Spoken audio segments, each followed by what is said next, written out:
Welcome to Professor Sky's Spam Channel, where I discuss everything that is not new music. Now, once a month, I try to highlight a YouTuber who is doing something important, something good, and I do that in the context of being an academic. Now, I am in my office where I teach. I am a real deal academic who is published in several international journals of renown. And I know that right now what's happening on YouTube is the most important discourse that is happening in the world. And in the future, and in the present, but especially in the future, we're going to be seeing how discourse, how our society is being understood, mediated, discussed on YouTube. So what I want to do here is, I don't have the energy to write an article like I did on Rabelais for Orbis Literarum a decade ago, but I do have the energy to do some of the work for the future academics. For those academics who are working on their doctorates and trying to say what was happening in the 2020s on the internet, and I'm trying to find people who represent the best and the most interesting of what is happening on this bizarre platform. So that's what brings me to James Stephanie Sterling. Now, James Stephanie Sterling is technically a video game YouTuber.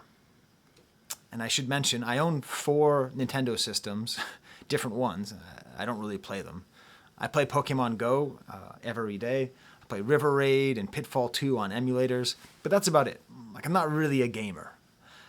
But I recognize, and hopefully in the future people will see this too, that much of the most important discourse that's happening on YouTube either started with or ends with discussions of video games. What Sterling does so well is that they're able to show the ways in which the excesses and the greed of the video game system reflect the excesses and greed of our society. As they say, someone needs to catalog this degradation, and nobody catalogs the degradation of the video game industry, and by extension, late-stage American capitalism, better than Sterling. So yes, it's a video game channel, but I've learned to hate some company called Square Enix. I've never even played a second of a Square Enix game. So you don't have to care about video games to care about what Sterling is doing. Because fundamentally, it's an economics channel. It's a channel about global commerce. It's about the wealth gap. It's about exploitation, both of workers and of consumers. And in that way, it is what I consider to be the most important thing anything can be, any so-called content can be, is a plea for humanity in the face of the dehumanization of capitalism. The need for an economic-centered YouTube channel on video games should be evident, but maybe it's not. I mean, in the future, I'm sure you already recognize this, but music and movies, those international industries, take home around $130 billion each annually. Video games, figures vary, but are worth about $336 billion, more than music and movies combined. But what I think is interesting is the difference between these mediums. And what Sterling does so well is emphasize this difference. And they don't do it super explicitly. Like, I don't know if you ask them, is this the goal of your channel? But it is something that they do consistently, which is highlight the fact that video games exploit their users based on the interactivity of the medium. So let me back up a little bit here. Video games create a different relationship to them than any other genre, than any other medium, than movies, music, whatever, television. You feel, because you are partly responsible for what happens, you feel an intimacy and a sense of ownership over what is happening, over the art that is being given to you, that you don't feel anywhere else. This is part of the reason why when people get mad about video games changing, it's very personal. It's not the same thing. It's not the same level of anger that people feel when a movie changes than when a video game changes, because to a certain extent, they live through those characters. And I'm not making fun of them, okay? Somewhere back there, I have an autographed photo of the character Jax from Mortal Kombat 2. And when I met Jax, I was shaking because I was so moved. I was 40 years old when I met Jax, okay? Get over here. When he said get over here to me, I got tingly, okay? So that's, like I am not making fun of video gamers for this. But what Sterling is able to do is highlight the way that that connection is relentlessly exploited by these large multinational corporations. They weaponize that relationship. They exploit the intimacy and interactivity to milk the users at every stage. And if you're not watching Jim Stephanie Sterling, you don't know. You don't know how evil and persistent these companies are. If you're not tuning in every week to see Jim Stephanie Sterling describe these things, they might all just pass by you. But thankfully, I stumbled on their channel a few years ago, and I understand something that would have been blind to me. I would have just been, I bought this game called Rocket League because a different video gamer YouTuber was playing it. It looked fun. And at a certain point, I couldn't play it anymore. And I didn't understand why. I didn't understand the greed that went behind that decision. It was only through following Jim Stephanie Sterling's work that I finally understood why I could no longer play a game that I paid $60 for. So no other entertainment can do this to you. No other entertainment. I don't think basically any other service at all can manipulate you to this amount. I tried to come up with a metaphor for the movies. Let's imagine that the spectacular movie, The Batman, was a AAA video game. I'll explain that term, a mainstream video game. If The Batman were a movie, number one, you'd have had to pre-order tickets to see the whole movie. Except if you pre-ordered tickets for AMC, you would have gotten a different movie with different scenes than if you'd pre-ordered the movie for Regal. In order to see the entire movie, you would have to see both. When you got into the theater, certain scenes would be missing unless you were willing to pay extra money in the theater to see those scenes. Certain parts of the movie would only be visible that way. You'd have to pay to see them. But then eventually, they'd be in there for free. Batman wouldn't have his outfit. He wouldn't have his costume, and he wouldn't have the Batmobile. You would have to pay for the chance to see the Batman outfit, the Batmobile, the way that it looks. You would have to buy, essentially gamble, in order to win the right to maybe 1 in 10 chance see the movie the way it was designed by the artist who created it. The projector would break every single time you watched it for the first month of watching the movie. The movie itself would be unfinished, but you would be promised that the movie would be finished before you finish watching the movie. And at the end, it still wouldn't be finished. You would find out that half of the crew was fired immediately after the movie came out, even though the movie broke all the box office awards. And if you ever want to watch it at home, you'd have to subscribe to a Warner Brothers service and pay every month to be able to see the movie, and you could never own it. That's the kind of exploitation that's happening, and that's what Sterling helps to explain to you. Sterling explains and rails on and on and on, and they repeat and they repeat and they repeat, and they never shut up. They never stop talking about the same goddamn things over and over again.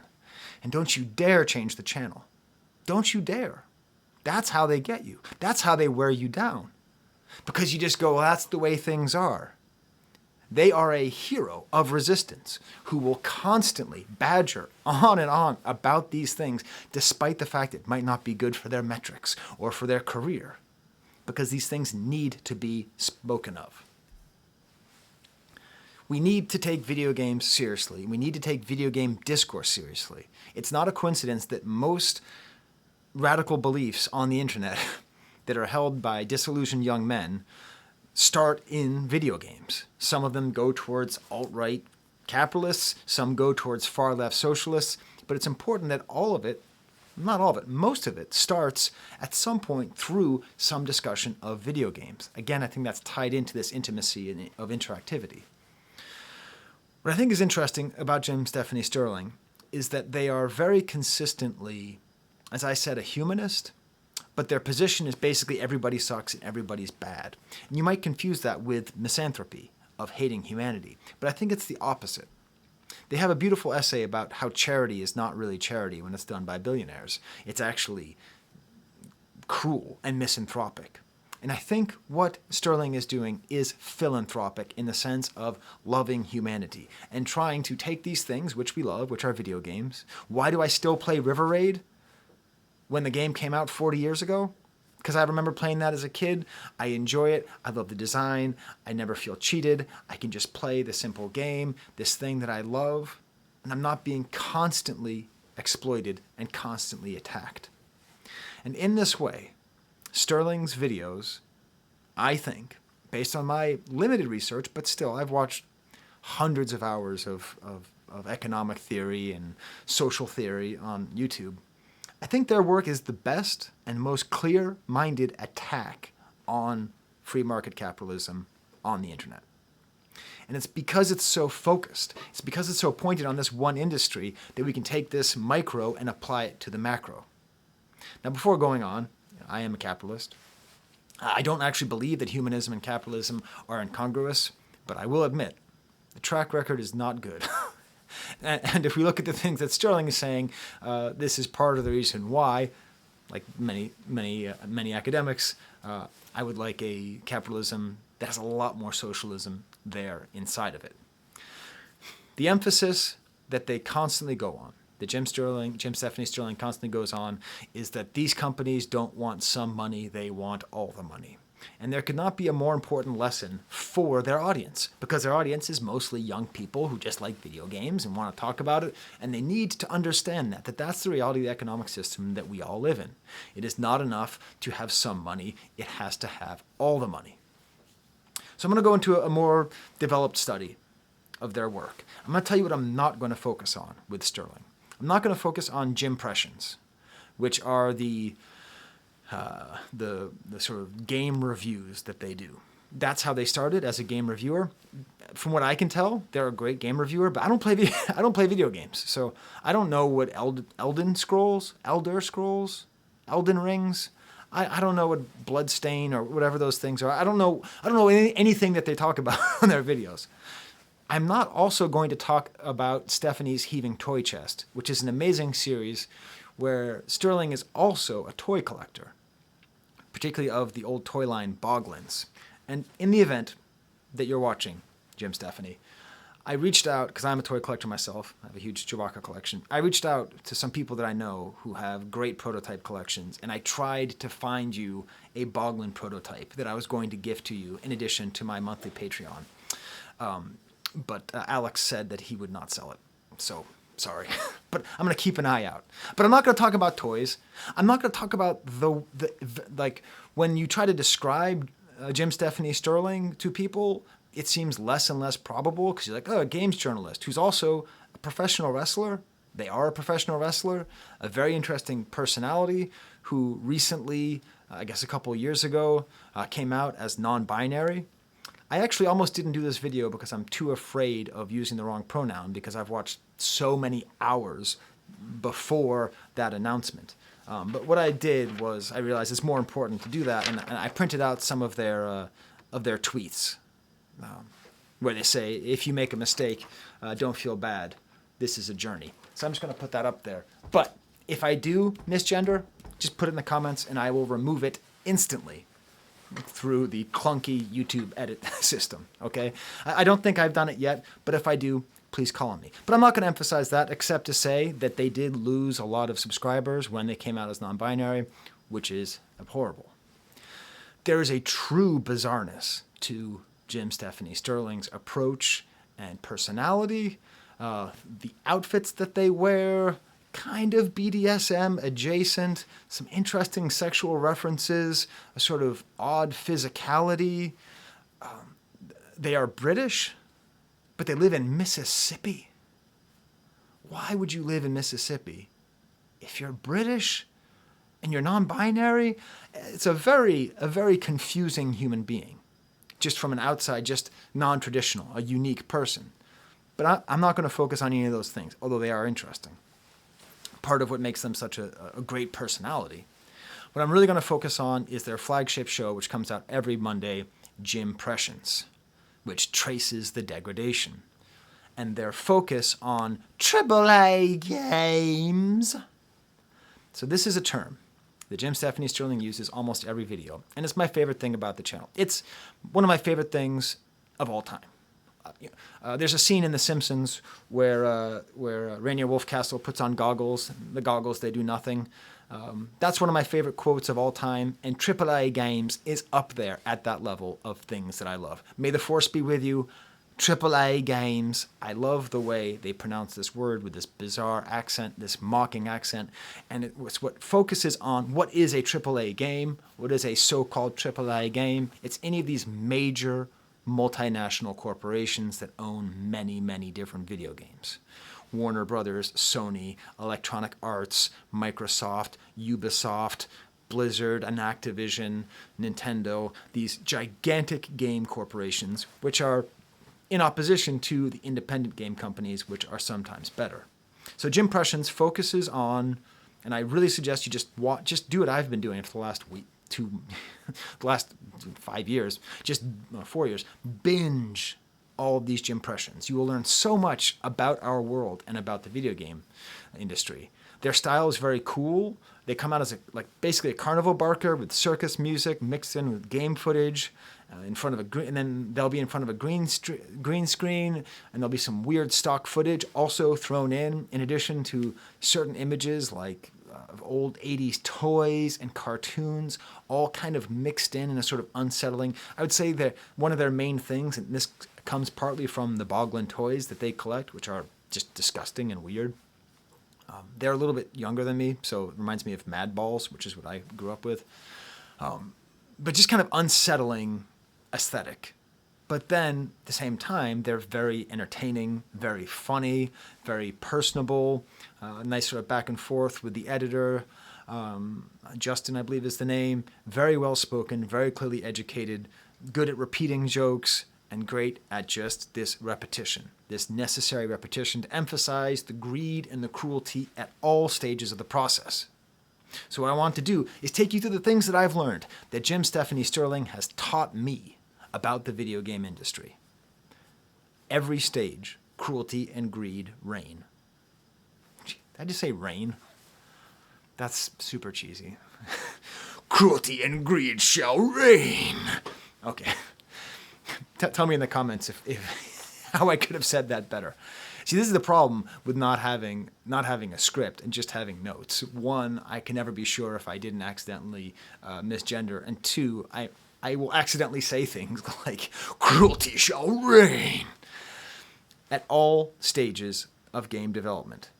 The way they are made, the way they are sold, the way they are played, and the way they are evaluated. The corruption and degradation there within. How a game is made. Through Jimpressions, I have learned about the way these so-called AAA game studios buy smaller studios and often just crush them, destroy them on purpose. I've been talking a lot about the consumer, but they also pay a lot of attention to the creators. The developers are treated like garbage, even though they are the thing responsible for all these billions of dollars. There's a huge emphasis on something called crunch, in which video game developers have to work 100 hours a week for a period of time, be treated inhumanly in order to get out a game. Sterling will often reach out to employees anonymously, get information, learn about them. In addition to this general work abuse, this violation of workers' rights, there's also rampant sexual abuse and misconduct, which they also will never let go of. And then one of the most obscene things about the game industry is we have crunch. We have these young developers, these people who are just working, trying to get a job. And then the second that a game works or sells, there's massive layoffs. They point out that the more successful a video game is, usually the more people get fired right afterwards. Because of capitalism, it's not enough to have growth. You have to have growth of growth. There's this huge emphasis on the corruption, and in particular, the anti-Sterling. In the sort of panoply of gods of the Jimquisition, you have the god of Jim Sterling. Then you have the devil of Bobby Kotick, who is a CEO, a so-called CEO of a so-called AAA game studio, Blizzard Activision. This person comes to represent all of the excesses of free market capitalism. Somebody who makes $77,000 an hour. An hour. Somebody who, the day of announcing record revenue, fired 8% of his workforce. Somebody who makes 300 times the typical employee.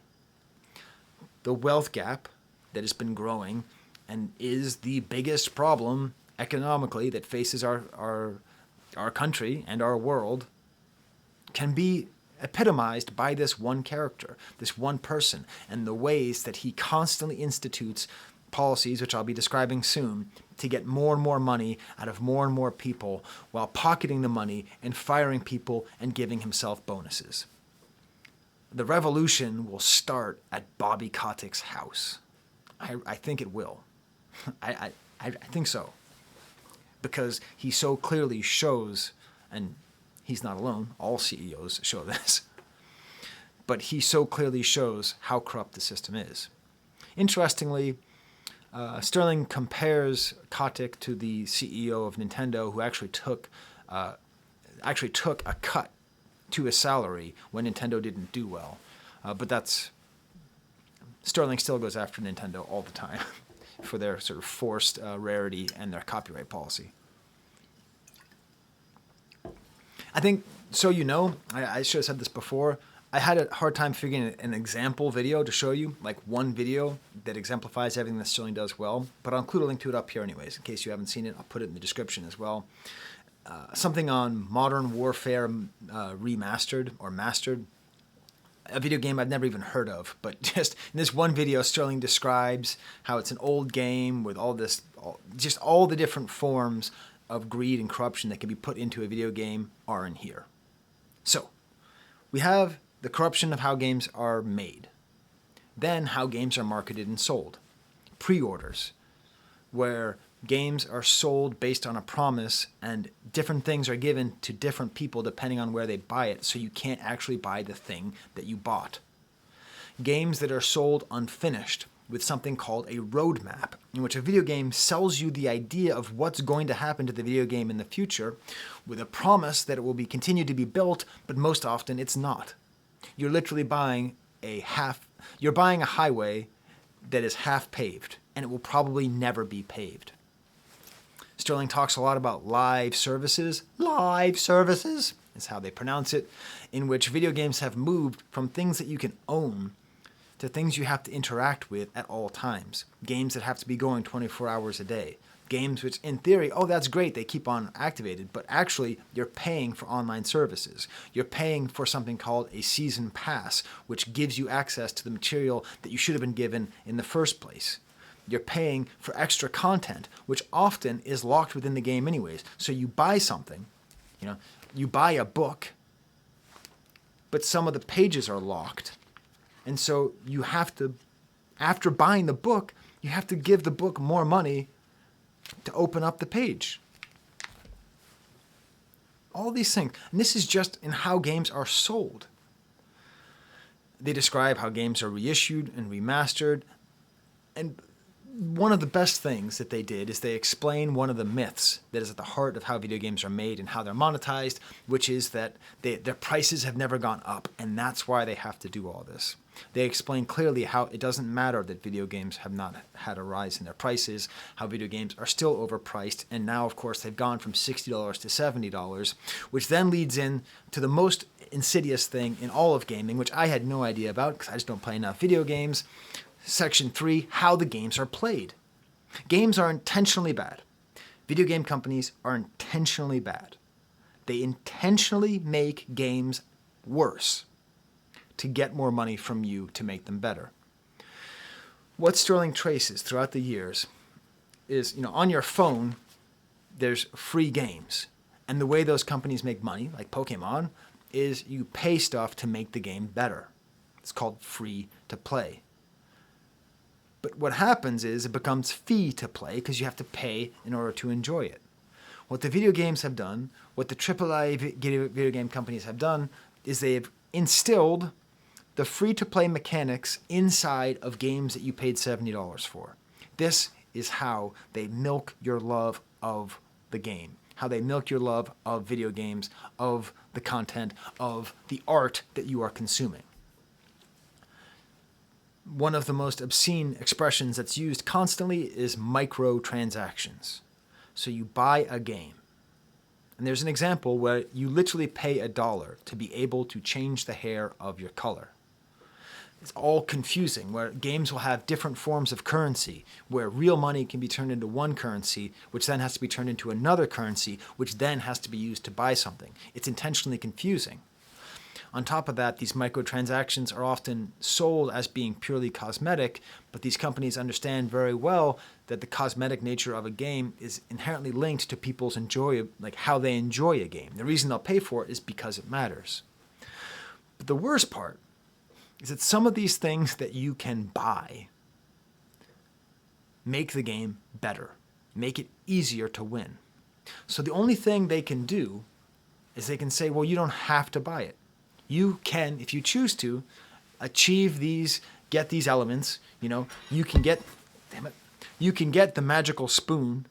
Okay, this is the magical spoon that will defeat every enemy outside my office.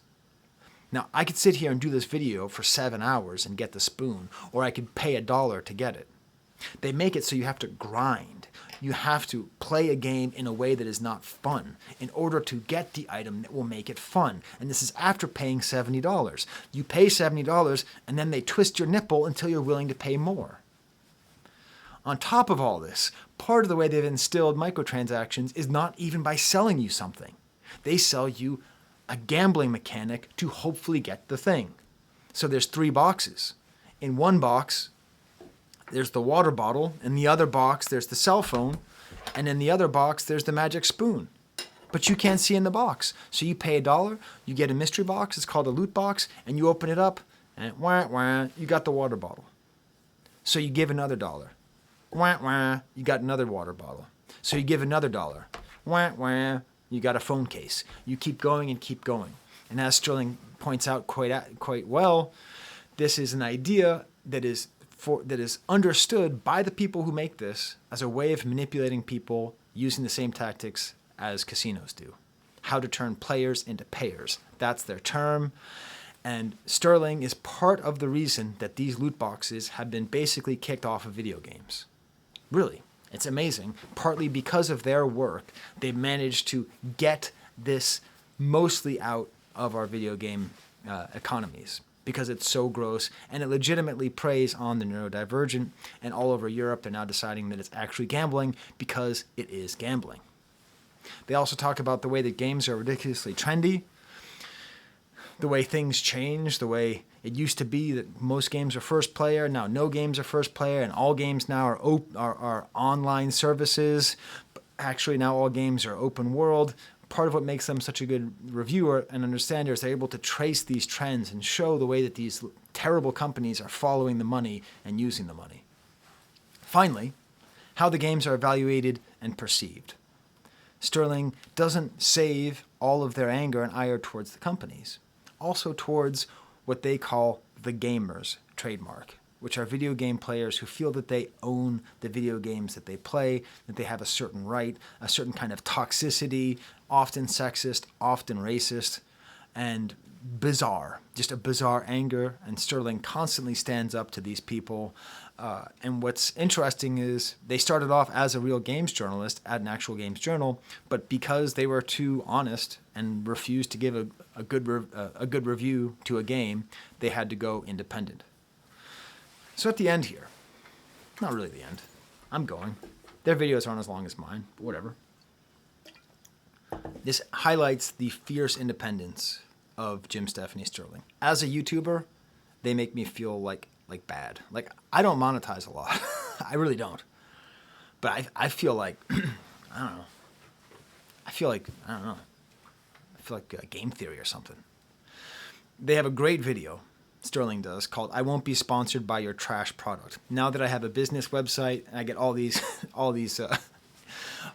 messages about all these people who want to sponsor me, all these NFTs that want to be sponsored on my channel, I love the way that Sterling explains that they won't sell out. Sterling actually uses multiple copyright holders in one video to make sure that not one person can take the money from the advertising, so that there's no advertising on their videos. They don't advertise. They don't sponsor. They don't talk about Manscaped or Raycon or NordVPN. They don't do any of that. All they have is a Patreon. And the Patreon has one tier. That's $1. Now, I give more than that because I want to, but I don't have to. But that doesn't give me access to anything else because I can afford to pay them more than $1. Do you know what that gets me extra? Nothing. Nothing. It's nice of me to do. I'm sure they would prefer me to get them a Boglin. I'm still looking. And that's beautiful. That kind of purity, that is anti-capitalism in its truest form. I mean, okay, yeah, I mean, I suppose they're making a good living off of this and they're still on a capitalist site and all that and all the hypocrisy, but really fighting against these companies and trying to create a social collectivist and not being corrupted by these forces that they are trying to tear down. Just some random notes here. I watched a video from them from 14 years ago where they described that Ekans is their favorite Pokemon. I think that's funny. I don't like Ekans, but that's okay. It's interesting that they're so nostalgic.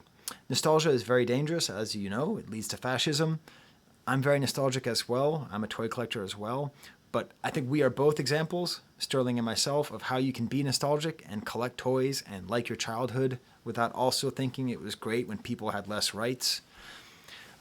They also have a great video called YouTube Has a YouTube Problem that describes sort of more generally what they're able to do is extrapolate the ideas of video games and show how AAA video games mentality is exemplary of all this mentality. It's what they call triple capitalism, as in AAA capitalism. Also, they are very prescient. They are very Nostradamus-y, always capable of predicting what's going to happen to the point where you can just bank on it because they are aware and they're able to see how things go. So there's my thoughts on why James Stephanie Sterling is such an important YouTuber, how they're able to break down this greed and this corruption and provide an alternative voice, a voice for humanity in the face of such greed. And they never stop. And they keep going, and they repeat themselves, and they're an eternal force for good. Which is funny because I guess as a wrestler they're a villain, but I mean Hulk Hogan was a jerk, right? Roddy Piper was a good guy, isn't that what I read somewhere? Anyways, thank God for James Stephanie Sterling. There's the camera.